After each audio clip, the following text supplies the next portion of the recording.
ဒေါက်တာမိုဟာမက်မာရှာလီဟာဆယ်စုနှစ်90ကျော်ကြာဆင်းရဲနွမ်းပါတဲ့လူနာတွေကိုငွေအနှဲငယ်မျှတာဒါမှမဟုတ်လုံးဝအခမဲ့ကုသပေးခဲ့ပါတယ်။ဘာကြောင့်လဲဆိုတော့ကျန်းမာရေးစောင့်ရှောက်မှုဟာချမ်းသာကြွယ်ဝမှုအပေါ်မူတည်တဲ့နယ်လို့သူမယုံကြည်ခဲ့လို့ပါပဲ။ဆင်းရဲသားတို့ရဲ့ဆရာဝန်လို့လူသိများတဲ့ဒေါက်တာမိုဟာမက်မာရှာလီဟာ1980ပြည့်လွန်နှစ်တွေတုန်းကအီဂျစ်နိုင်ငံအလက်ဇန်ဒရီးယားမြို့မှာစီးခန်းငယ်တစ်ခုဖွင့်လှစ်ခဲ့ပါတယ်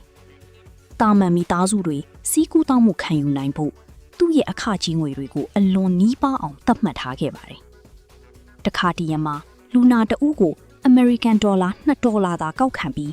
အချို့စီးဝါးတွေကိုကုန်ကျစရိတ်အတိုင်းသာရောင်းချပေးခဲ့ပါတယ်။လူနာတွေမှာပြီးချီစရာတစုံတရာမရှိဘူးဆိုရင်လေသူဟာသူတို့ကိုမကြာခဏဆိုသလိုအခမဲ့ကုသပေးခဲ့ပါတယ်။ဒေါက်တာမာရှာလီဟာငယ်ရွယ်တဲ့ကလေးတဦးနဲ့ပတ်သက်တဲ့စိတ်ထိခိုက်စရာအဖြစ်အပျက်တစ်ခုရှိပါတယ်။ကင်ဆာရောဂါခံစားနေရတဲ့အဲ့ဒီကောင်လေးရဲ့မိသားစုဟာစီးဝါးအတွက်ငွေမတက်နိုင်ဘူးဆိုတဲ့အဖြစ်အပျက်ဟာဒေါက်တာမာရှာလီကိုအလွန်အမင်းထိခိုက်စေခဲ့ပြီးလူနာတွေရဲ့ငွေကြေးအခြေအနေဘလို့ပင်ရှိစေကူညီဖို့သူ့ရဲ့စိတ်ကတိကိုပိုမိုခိုင်မာစေခဲ့ပါတယ်။ထို့အဖြစ်အပျက်အပြီးမှာပဲသူဟာစီးခန်းမှာငွေမတက်နိုင်သူများအခမဲ့ဆိုတဲ့စီမင်းကိုရှင်းရှင်းလင်းလင်းချမှတ်ခဲ့ပါတယ်။ဒေါက်တာမာရှာလီဟာအီဂျစ်နိုင်ငံတဝန်းလုံးမှာကြဲကြဲပြန့်ပြန့်လေးစားခြင်းခံရပေမဲ့ရိုးရိုးရှင်းရှင်းဆက်လက်နေထိုင်ခဲ့ပါတယ်။သူ့မှာအင်ကြီးတွေကားကောင်းတွေမရှိခဲ့ပါဘူး။ကြီးမားတဲ့အလူငွေတွေကိုညှင်းပယ်ခဲ့ကလူတွေကိုရုန်းကန်နေရတဲ့မိသားစုတွေကိုတိုက်ရိုက်ကူညီဖို့တိုက်တွန်းခဲ့ပါတယ်။သူ့ရဲ့နာမည်ကြီးပုံပြင်တစ်ခုကတော့တစ်ချိန်ကအီဂျစ်သမ္မတဟိုဆနီမူဘာရက်ကသူ့အတွက်အစင်းမြင့်စီးရုံကြီးတစ်ခုဆောက်လုပ်ပေးမယ်လို့ကမ်းလှမ်းခဲ့ပေမဲ့အဲ့ဒီငွေနဲ့စင်းရဲသားတွေအတွက်စီးဝါးတွေဝယ်ပေးပါလို့ပြန်ပြောခဲ့တဲ့အဖြစ်ဖြစ်ပါပဲ2020ပြည့်နှစ်ဇွန်လ25ရက်နေ့မှာ COVID-19 ကူးစက်ခံထားရသူတွေကိုကုသပေးနေစဉ်သူကိုယ်တိုင်ယောဂကူးစက်ခံခဲ့ရပြီးအသက်66နှစ်အရွယ်မှာကွယ်လွန်ခဲ့ပါတယ်ဆက်လက်ပြောပြမှာကတော့တူရကီနိုင်ငံအစ္စတန်ဘူမြို့ကထူးခြားတဲ့ကြောင်လေးတစ်ကောင်အကြောင်းပါစီကားသောအစ္စတန်ဘူမြို့ရဲ့လမ်းတွေပေါ်မှာလမ်းဘေးကြောင်ရိုင်းတွေကိုတရိတ်ဆန်မြတာလို့မထင်ကြပါဘူးအိမ်နီးချင်းတွေလိုပဲဆက်ဆံကြပါတယ်အဲ့ဒီကြောင်တွေကကြောင်လေးတစ်ကောင်ဟာမထင်မှတ်ပဲကြော်ကြားလာခဲ့ပါတယ်ကိုလုံးဝိုင်းပြီးအလွန်အေးဆေးတည်ငြိမ်တဲ့လမ်းဘေးကြောင်တွမ်ပီလီဖြစ်ပါတယ်ကြောင်လေးကိုထူးခြားစေခဲ့တာက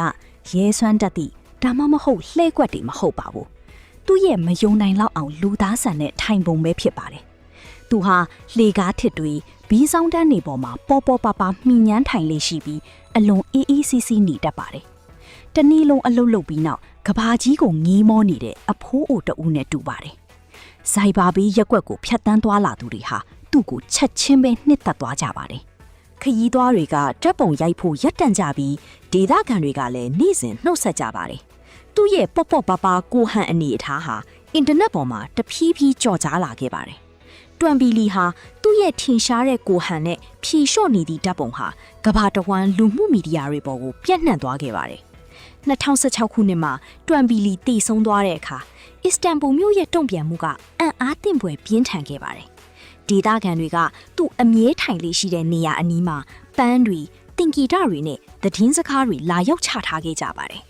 ဒါပေမဲ့သူတို့အဲ့ဒီမှာပဲရပ်မနေခဲ့ပါဘူးဒေသခံပန်းပူဆရာတူကသူ့ရဲ့အတိအကျပေါ့ပေါ့ပါပါကိုဟန်ကိုပြန်လဲဖန်တီးထားတဲ့ကြေးရုပ်တုတစ်ခုထုလုပ်ခဲ့ပြီးလူတွေကိုအပြုံးပေါ်စေခဲ့တဲ့အခိုက်အတန့်ကိုအမြဲတမ်းထိန်းသိမ်းထားနိုင်ခဲ့ပါတယ်